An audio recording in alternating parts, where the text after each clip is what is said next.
everyone, and welcome back to the channel. If you're new here, don't forget to hit that like and subscribe button. It really helps grow the channel a lot, and it will show you future suggestions from our playlists, such as the handyman, the household repairs, of things that you might like and be interested in. Today's project is refinishing a 1950s solid oak wood floor, sandless. That's right, no sanding, none.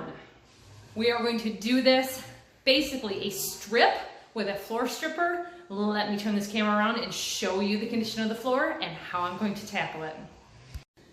So once upon a time, this was a beautiful brand new oak floor that somebody cherished and really splurged on to have a nice home. The whole house was like this, and unfortunately it had seen lots of years of abuse, and carpet became the trend. So in a last hurrah, somebody did staining and painting, as I've always seen in every one of these floors I've done.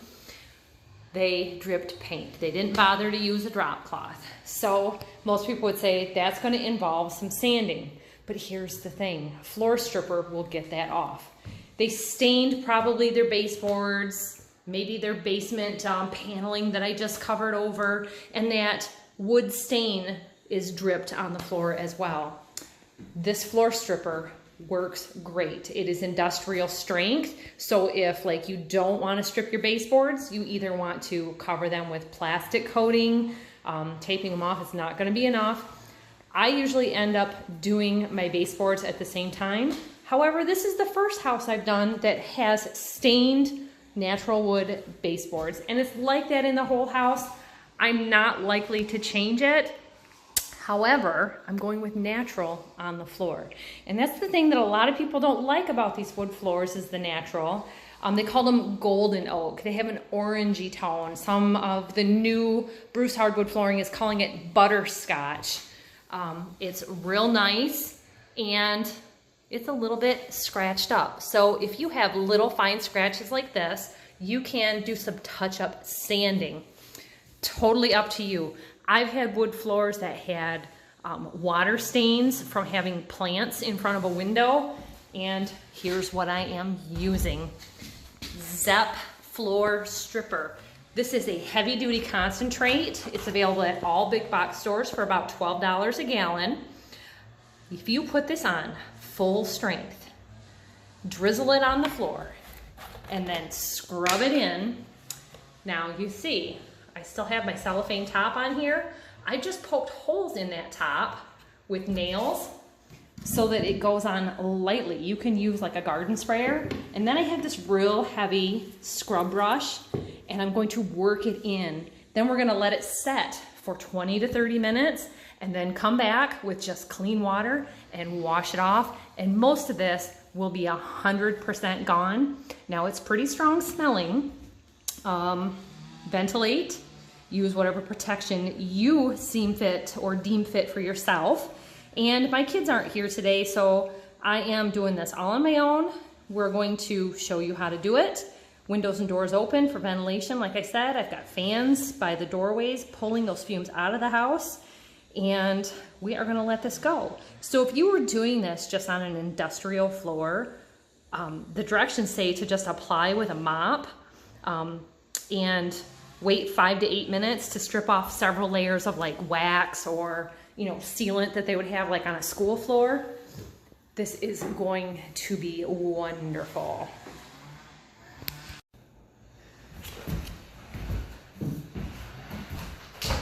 So your first how-to step is to just drizzle this on, and I just make a nice little S pattern, and I work in an area.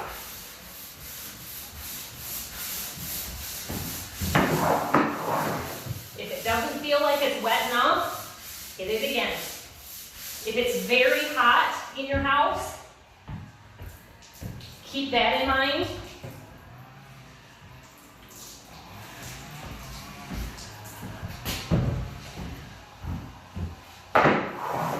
And whenever I do this, I work with how the floor is laid.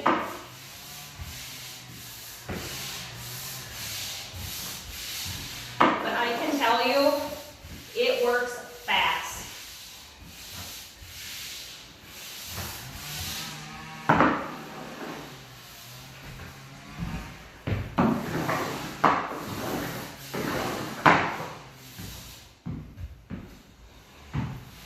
If you've ever stripped like furniture, it leaves like a layer of sticky goo on top. I'm already seeing that brown layer form on top of it letting go. And it's just fantastic. Fantastic to see results so fast. So basically, how this works and the amount of time, I always let the stripper work, rinse it, let it dry overnight. Then do any touch-up that needs to be done the next day when the floor is dry. We can put a fan on it tonight. If I did this in the morning, well, I suppose you could probably work on it in the evening. Because the thing is, we're not saturating the floor, we're just getting into that top layer.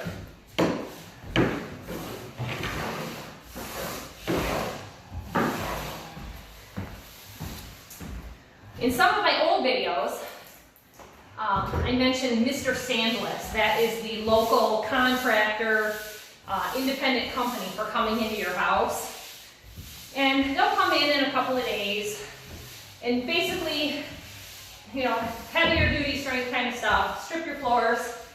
If I was to cover this with products that are available today, vinyl plank flooring, this room would cost roughly $150, $300, depending on the quality of vinyl plank flooring. We're actually looking at some for the basement right now, and Traffic Master waterproof flooring at Home Depot is $1.49 a square foot. That's relatively cheap, but why put fake wood over real wood? This is lifetime wood flooring, like I was saying. Somebody really invested in their home doing this. So we're gonna let this sit. I'm gonna work on another area, and then we'll come back to this area. It's really nice to do half the room and come back and work on the other half. Just do it any way you like. Do the whole room, come back in. Wear some old shoes. It will, you know, kind of gum up the bottom of your shoes. The carpet's already been ripped out of the rest of the house. I have a doorway here to access the outside, so I don't have to worry about tracking anything from this through the rest of the house. So just to kind of show you up close, this is that already coming up, and I don't have gloves on, but look at that. The stain is already coming up. It's already setting right on top. So as it goes, I can use a scraper to work on any of the paint spills, but a lot of times just using a scrubber and a wet cloth will get a lot of that off. Okay, so it gets gummy pretty quick. That's why I was saying that layer on top that you were seeing. So after I waited that little while, now I start taking a little bit of water so that it doesn't get or become too gummy. Now, only a few minutes has gone by.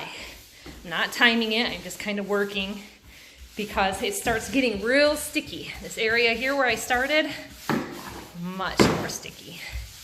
And because I'm showing you, I'm going in all kinds of directions. And that's going to keep that from just becoming a gooey, sticky mess on the wood.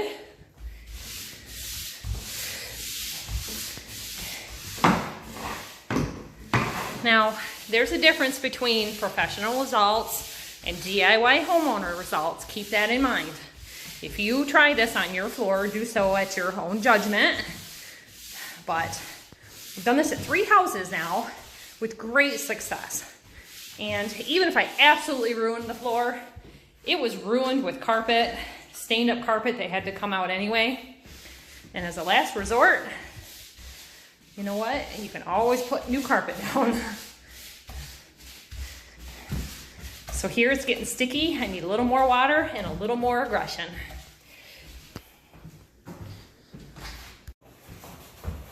Okay, so I went and did a few other jobs while this was sitting. It's probably been 15 minutes.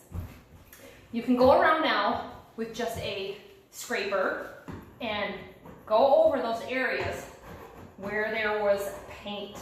Now in this room, as in a lot of them, like I said, that last hurrah where they painted the walls, they did not use a tarp, a drop cloth, and there are bits of splatter. Now for the most part, that splatter will come right off, but I like to use these green or blue scrubbers, and you can also take the end off of your scrub brush and kind of work it around in circles. So that's what we're doing next. The cleaning coat. And the whole while, we're leaving this on. And this is why I haven't bothered with the knee pads or anything like that yet. This is a lot of work as far as crouching. If you have to work small sections at a time because you can't crouch, you can sit on a 5-gallon bucket, a little garden cart with wheels, but I figure the soles of my shoes is the most that I want to risk.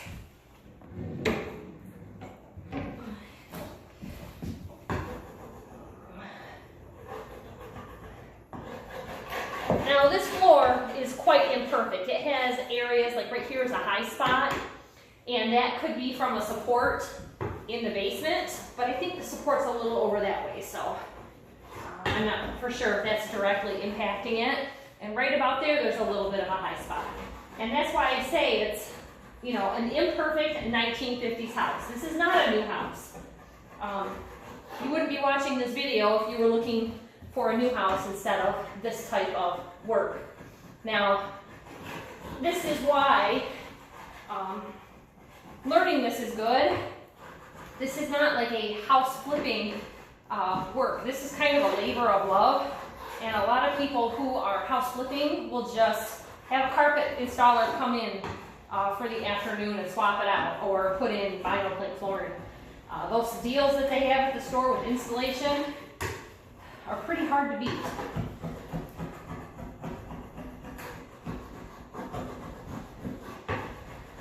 We've been known in the past, I'm in Michigan, the Detroit Auto Show used to be a real big deal. And after the auto show, you could buy the carpet that they use for the showrooms. Basically, they were used to park a car on, and people would walk around on them. You could refinish a whole house carpet for a couple $100, installing it yourself or having, you know, somebody do it as a side job. But again, it's not super great quality stuff. This is something that will last for many more years.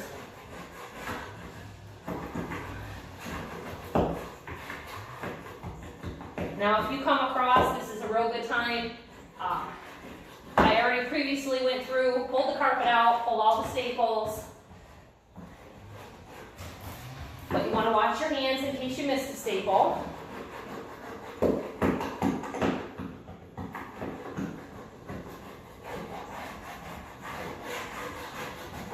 Now, I'm not doing every inch of this floor this way, just so you know. If you wanted to, you could grab a floor scraper from a home improvement store.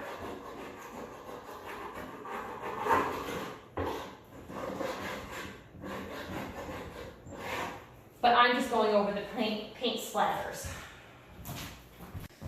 So just to show you up close, when I've got little areas like that, I don't even know what that sticky stuff was.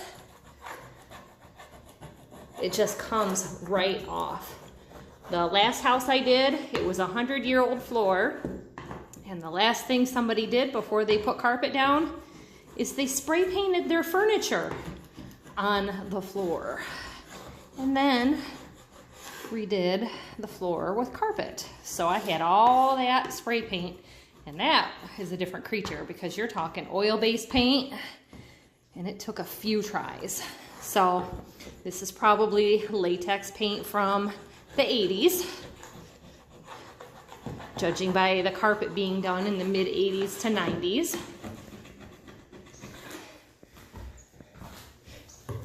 So it doesn't stick terrible hard.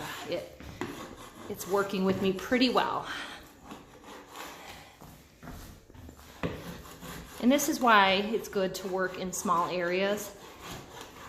I wouldn't recommend sleeping in the house if you were to do this, unless you can really get some big box fans going to pull out the fumes. But see there where I'm scraping a little harder? The difference between the stained wood and the bare. And that's the thing a lot of people don't like about the floors, is that it wasn't just a clear coat that was put on a lot of these. They stained it a bit of an orange color. And that could be because of the wood. Maybe it's red oak instead of white oak. So I'm just going to keep continuing on this. Okay, so now with knee pads on, you can use a coarse bristled scrub brush. You can use scrubbies. I've got these heavy duty green scrubbies. They're very like abrasive. And I'm just gonna scrub. Be the best housemaid ever. And if you come across any spots that need a little bit more work, you can go over it with your paint scraper. And we're not doing the final rinse yet. We're just scrubbing this in and continuing over the whole floor. So this is going to take you as long as your section is that you created.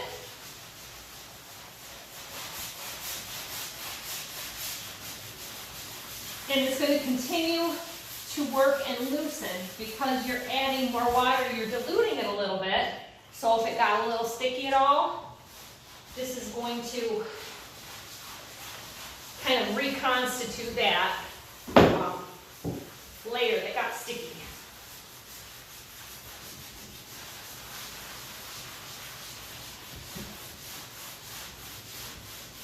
Now, if they use a lot of layers of varnish over the floor to seal it, and you want to get it down to bare wood, you may need to do it a second time.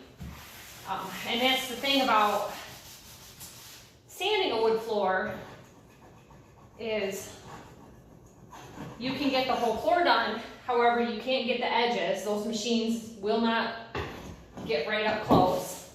I prefer just to do it this way and not lose a layer of the floor here, because those machines, especially the old drum sanders, the disc sanders are a little better, but when you start adding in the expense for the replacement pads on their machines, they don't tell you how badly they gum up. You get a lot of added expense in those rental units for buying more sanding pads. Now when I'm done, if they had painted baseboard and quarter round in this room, there's a pretty heavy paint edge. So I'm going ahead and loosening that up again now. But I'll probably put down a quarter round because of irregularities in the floor. They kept the baseboards nice and straight, and there's areas where there's dips in the floor. Furniture will cover that all up.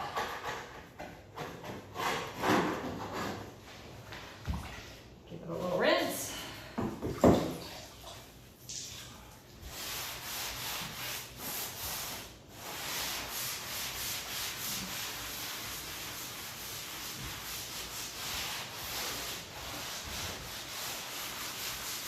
And basically, I'm just working about 3 feet across, a foot wide, and just stacking up as I go.